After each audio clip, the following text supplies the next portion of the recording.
Yo! What is good? Welcome back to Josh on Point mga pare. So ngayon na pag-uusapan natin mga bagay na ginagawa mo kaya ka nag-overthink. Yung ready ka na mga pare, hit mo na yung like button, share mo na rin, and let's go! Bad boy, shake ka la kill, ako tentos down.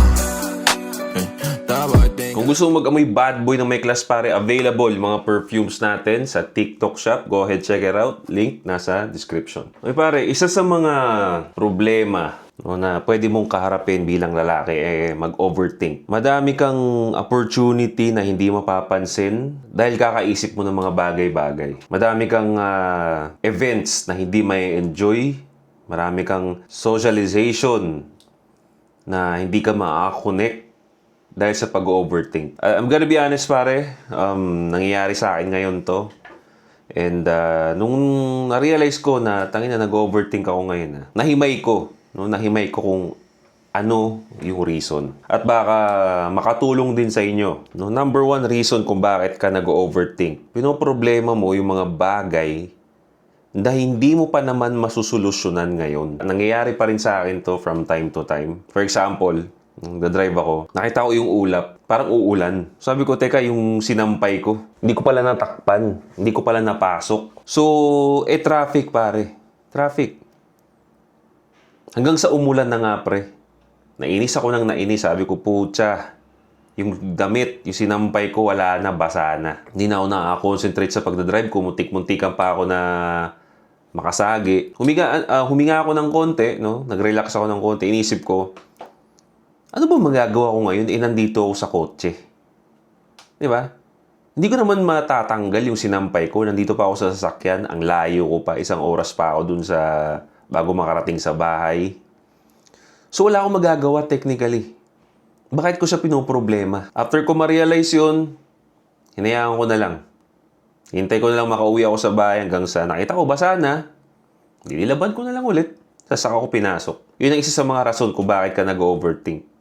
Meron kang problema, I understand pare, no?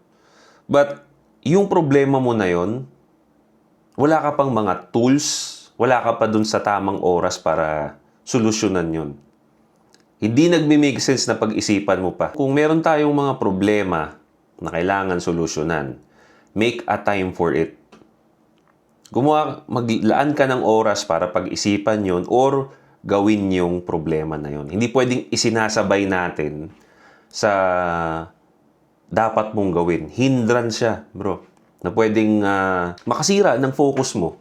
Makasira ng socialization mo. Lalo pa, nagda-drive tayo or may ka-meeting tayo, may kausap tayo. Hindi tayo nagiging effective sa mga bagay-bagay because may iniisip tayo, no? May iniisip tayong problema na wala naman sa harapan natin yung tools para masolusyonan yun. Kumbaga, nag-aaksaya ka lang ng oras, nag-aaksaya ka ng energy.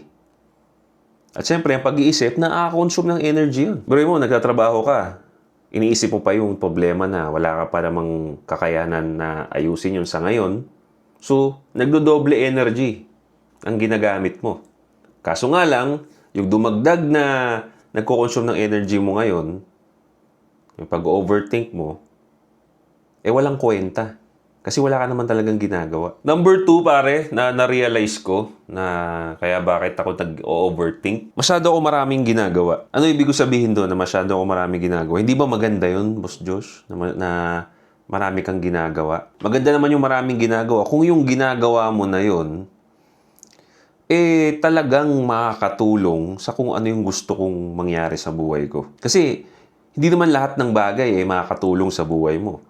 It's just that gusto mo lang siyang gawin, kaya ginagawa mo. Pero in the long run, makakatulong ba talaga siya? Talaga ba? Anong ibig ko sabihin doon? Sa ngayon pare, sobrang dami kong ginagawa. And dahil yung isang ginagawa ko na yun, na-insert ko na sa system ko, na-insert ko na sa utak ko, parang pag hindi ko siya ginawa, nag-aalala ako na baka hindi ko na siya magawa in the future, na nagpapa-overthink din sa akin. So ngayon pare, social media tayo. Pangalawa, podcast, di ba? Sa Antay Supot Podcast, no? Subscribe kayo doon. So naglalaan din ako ng oras doon. Pangatlo, yung fitness ko. Alright? sinisingit ko yun sa mga schedule ko, pag-running ko, pag-workout ko, pag-boxing namin. Di ba? Pang-apat, yung pagmumotor ko. Siyempre, sabi ko sa inyo, nasasarapan ako dun eh. Ang dami kong gustong gawin. Pero ito na nga, no? Nung hindi na ako nakakapag-motor, pare, masyado. Hindi na ako nakapag-truck, specifically. Nag-aalala ako, sabi ko, ano ba yun? Parang bumili ako ng motor, hindi ko naman nagagamit. Nakikita ko siya lagi dyan, hindi ko siya nagagamit. Alam mo yung isang paborito mong bagay na nasanay kang gawin, pero dahil hindi mo siya magawa muna, dahil busy ka, parang nag-aalala ka ngayon na hindi mo siya magawa. Yun yung isa nagpapa-overthink sa akin. And na-realize ko, sabi ko, ano ba ang nabibigay na benefit ng pagmumotor ko? Masaya siya. Masaya rin naman ako pagka nag-workout ako. Masaya rin naman ako na nagbaboxing ako. Ang ginanda pa noon, fitness at saka masaya pa. Sa pagmumotor, parang masaya lang siya. So naisip ko, okay, yun na yun. Mas may benefit to. Yung motor ko, nandyan lang naman. Kung kailan ako pwede mag-motor, pwede ko naman gawin. It's just that talagang, mas masaya muna tong ginagawa ko ngayon. Pwede ko namang balikan yan mamaya eh. Pwede naman, nandyan lang naman yung motor eh. Pandar-andarin ko na lang para hindi mabulok. Pero kung hindi siya nagagamit dahil busy ako, nandyan lang naman yan. Nahimay ko yun pare. Natanggal siya sa isip ko. So minsan pare, naintindihan ko na may mga experiences or may mga bagay tayong gusto talaga nating gawin. Pero as we move forward sa buhay natin, may mga bago rin eh. Di ba? May mga bagong experiences na gusto mo na rin itry. At yun ang pwedeng maka-overthink sa'yo eh. Di ba? Gusto kong gawin to, gusto kong gawin yun, gusto kong matuto nun. Okay, that's good.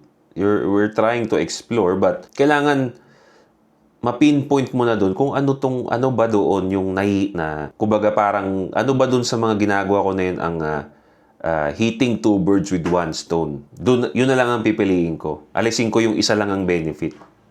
Para kahit papaano, manarrow down yung focus ko at hindi ako mag-overthink. Kasi may mga time din, di ba? May mga time din pare na gusto ng mga tropa natin dyan, gusto mag-workout, no? Gusto mag-gym, at the same time, gusto rin mag-combat sports. So, hindi nila ngayon nag-overthink sila. Boss Juice, paano ko ba pagsasabayin yan? Nakaka-hindrance na siya sa'yo, sumasakit na yung ulo mo.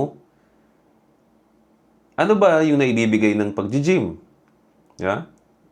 Exercise, pampalaki ng katawan. Maganda ng katawan.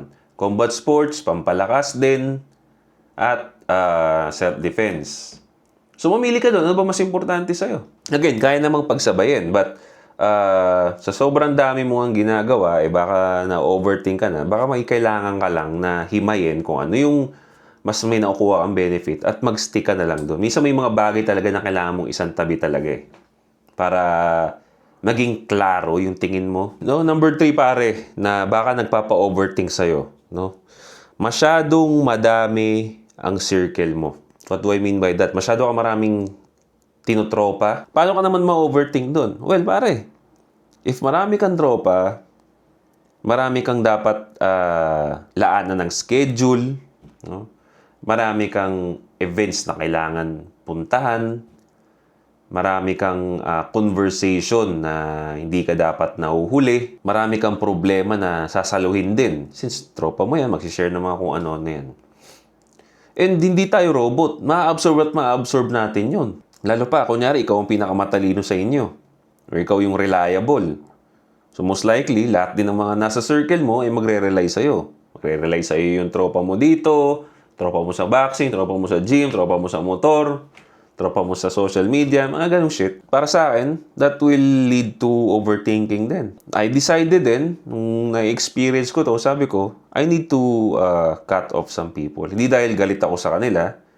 It's just that, wala naman nang nangyayari. Kumbaga, pag nakikita kami, inuman lang, hindi ko naman gusto na yun. So, most likely, I would like to stick to people na mas may namumold yung sarili ko sa magandang future. Diba? At least, nabawasan yung taong kakausapin ko, nabawasan yung taong pakikisamahan ko nabawasan yung problema na sasaluhin ko, mas naging klaro pa yung future. Mas naging klaro yung path na pupuntahan ko. Minsan kasi sa sobrang dami ng taong babagayan mo, nawawala yung focus sa dapat mong gawin. Napupunta yung focus doon sa paano ba pakisamahan tong mga to. Diba? Is it really necessary makisama sa mga yon? Titignan mo rin eh. No? Tunog selfish to, but, minsan lang tayo mabuhay eh. Bakit mo pipiliting mabuhay na magulo? Wala sa ayos. Di ba? Mas maganda, ayusin natin yung buhay natin. So, isa nga sa mga example ko niyan, pare, na nakikita ako madalas.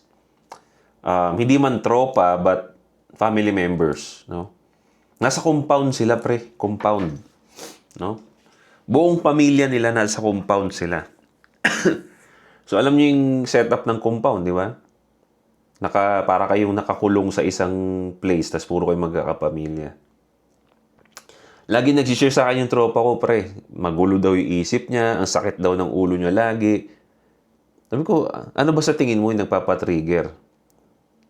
Lagi daw maingay, may bata daw sumisigaw, hindi siya makapag-concentrate pag nag-work siya sa bahay nila. Laging paglabas niya, kinakausap siya nung kamag-anak niya. Kumbaga walang peace talaga. Walang peace. So pwede mo itong ihahin tulad minsan sa mga circles mo. Hindi man kamag-anak, but yung mga tropa mo na ang dami-dami.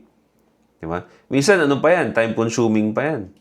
Diba? Sa sobrang dami mong circle, iipiti mo sa schedule mo yun sa isang linggo. Kunyari, dito ka.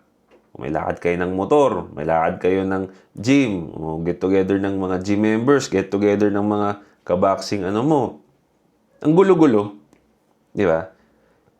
Kailangan ba talaga? Yun ang question. So, talungin mo sarili mo, kailangan ko ba talagang umattend dito or kailangan ko ba talagang sumama pa sa kanila? So, baka may kailangan kang ibawas, pre, sa circle mo para, yun, makahinga yung utak mo. Naniniwala ko na ang pag-overthink isa sa mga bagay para hindi mo mapansin yung mga opportunities. Right? And overthinking is negative energy.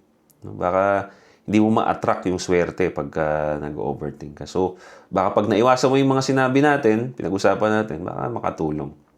And ganun din ang gagawin ko. Right, mga pare?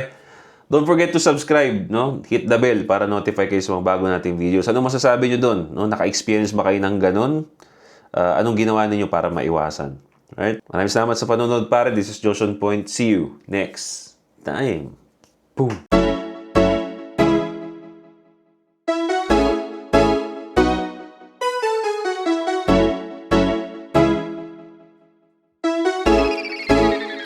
GFAB.